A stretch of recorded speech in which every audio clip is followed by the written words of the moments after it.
Hey guys, this is Chris from Empire Bricks and welcome to a brand new LEGO Star Wars MOC review. Today we're having a look at a beautiful MOC. It's Rey's home by a guy called Campistron. A little backstory about this MOC: it was entered into the LEGO Ideas program in 2016. Unfortunately, it didn't make it since LEGO doesn't approve LEGO Ideas set that are based on an existing license that they have. So it never got through as a real set. But after the whole LEGO Ideas thing, the designer made the instructions available for free. I got my hands on them and I built it. There is no official piece count, but I would say it's around 800 to 1,000 pieces, which is a really high number. But if you have a close look, you can actually see that a lot of it will be 1x1, 1x2, and 1 by a little bit more plates. So there's a lot of those in here. But nevertheless, this is actually a very heavy build.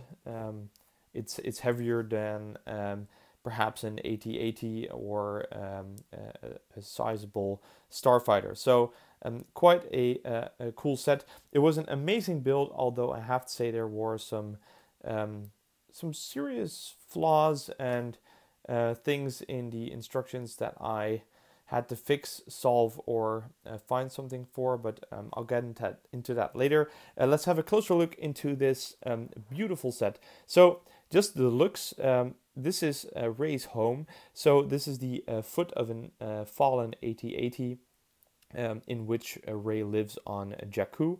Now there is an interior which I will show you later, but let's have a look around. The terrain is incredibly detailed. You can see rocks, the sand, the mixture of color is just great. So it's very, very cool to look at. There is a small gap here. I'll explain that later. You can actually close that up if you want to.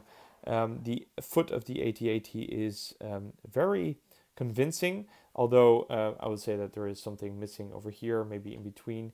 But overall, this is instantly recognizable as the foot of an AT-AT. There's some plants all around, more rock work over here.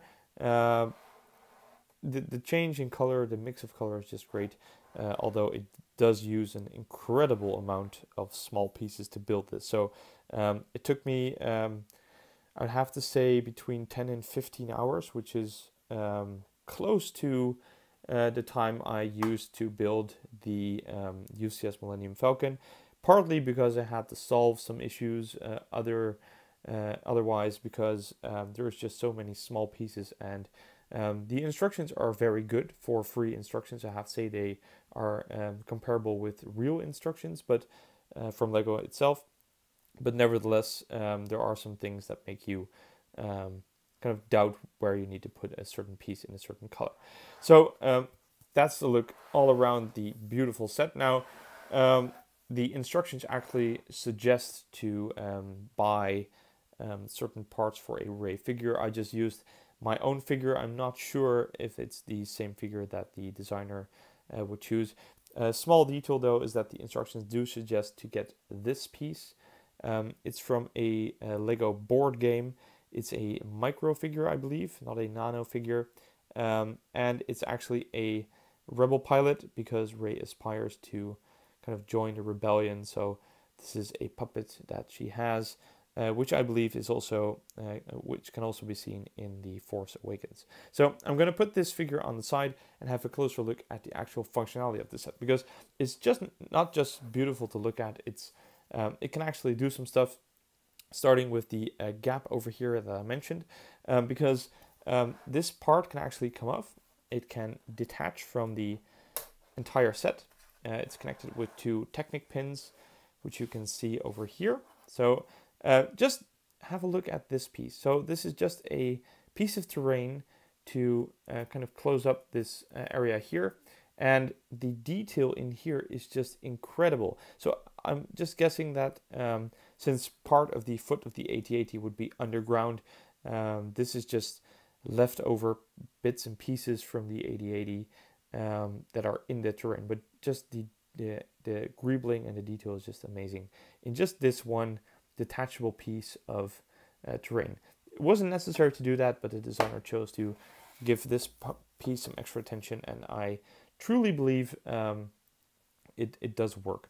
Now, we have this piece left, and we can actually, with the terrain gone, open up the door of the foot and have a closer look at the actual interior. Now, I'm going to try to lift this up and see if I can get some light in here. But as you can see, there is as much detail on the inside as there is in that little piece of terrain. There is so much interior. Here's another one of her staffs. It's included in the parts list for the set. The staff that Ray is holding right now is just the staff that came with the figure. But there is some pans, there is piping, as you can see. The actually the bar that you can see hanging from the ceiling, that's a little bit angled.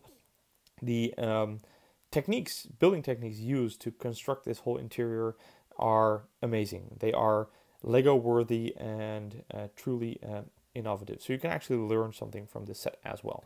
So lots of detail on the inside, even a plant which is actually loose in that pot, so you cannot turn this set upside down because it will fall, and it's horrible to put it back in there. So you can actually open it up and take Ray again and have her here as, you know, in kind of a scene. So it has some play features comparable to, I would say, sets like the new Yoda's Hut, or maybe Battle on Takodana, you name it. Those sets actually have kind of play functionality, and this one has too. Although I have to say that the interior is very hard to reach. There's no other way to get there unless you actually disassemble parts of the set. Now, there's another small feature over here. We have a trapdoor secret hideout. There's a crate in there which has no item in it, but you can choose whatever you like. There's a chainsaw piece, which is kind of equipment, I guess, and a Star Wars binocular piece. But it's just a small, cool feature that allows you to store some stuff that Rey owns that she doesn't want to store in her home, because I guess this is too easy to find for enemies. So if her house gets raided, she at least has the supplies in that hideaway.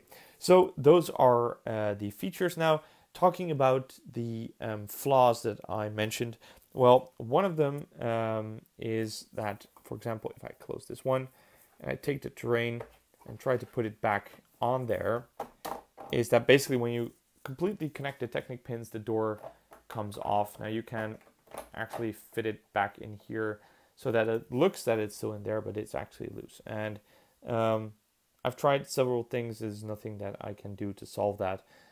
It's no biggie. If it were a real Lego set, this was a no-go, but totally forgivable. Small flaw, I would say, but still a flaw nevertheless. Otherwise, there is some very expensive or extremely hard to get pieces in the design that I chose not to use. So these, for example, had to be metallic silver half dumbbell pieces. Now, I believe I could find 5 sellers worldwide, and I needed 4, so I would basically have to buy everything that there was, making it very expensive, coming from places like South Africa and stuff like that. So the choice of pieces sometimes was very hard and expensive. So these were actually pretty easy to change, and I think it looks okay this way. Maybe I could use the 2x2 dish pieces. Another piece, this one single wedge brick in tan is, I believe, $2 or $3 by itself. Very hard to get. So it's stuff like that that makes it harder to bricklink, and I didn't know that beforehand. So I couldn't, solve that before, and I just had to get that piece. So there's quite a few pieces in here that are hard to get, but there's also some pieces in here that actually do not exist. So, for example, it's hard to see because they're in the design, but a 1x4 dark tan tile doesn't exist, but it is in the design. So you have to solve that yourself. It's kind of an on-the-go thing, and it takes a while to figure that out. It's not hard. You could easily use 2 1x2 dark tan tiles, and that's another thing. And there's a lot of unnecessary pieces. A lot of, for example, there's a 1x2 template next to a 1x1 template. That easily could have been 1x3 template if you follow me until now.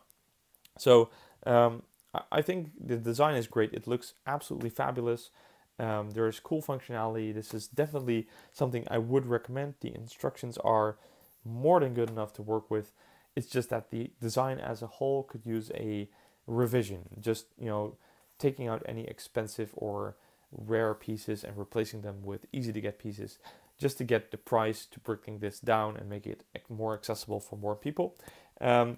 Talking about price, I think this set would set you down around $200, I think. It's hard to judge. Part of that is because you have expensive and rare pieces. It's very hard for me to judge the total price because I used a lot of tan pieces from my own collection. But I would say $150 to $200 would be the price if you had to bricklink everything. So pretty expensive, but still, I have Lego sets that are worth that money. And this is definitely hands down one of my favorite builds that I have at the moment, and I will never be taking this apart ever again. Just to close it up, this is an amazing set. I really can recommend it. You can find, if you Google Race Home Lego, you can find the Lego Ideas page where actually the designer has left his email address, and you can reach him, I believe, and ask for the instructions. So if you want to build this, just contact him. The design for this thing has been going around the Lego community for a while now, so maybe you know someone who already has the instructions, but they're not too hard to get by. One downside though is that you have to enter every single piece into Bricklink manually, at least with the instructions that I got. Maybe somebody already has solved that by now. Hard to say, but that was kind of a pain, but totally worth it still. So yes, I can really recommend this custom build. Please go build it yourself and you'll not be disappointed. That was this mock review. I really hope you enjoyed it. Please let me know what you think about it, and if you did like this video, please like, comment, and subscribe, and I will see you all next time.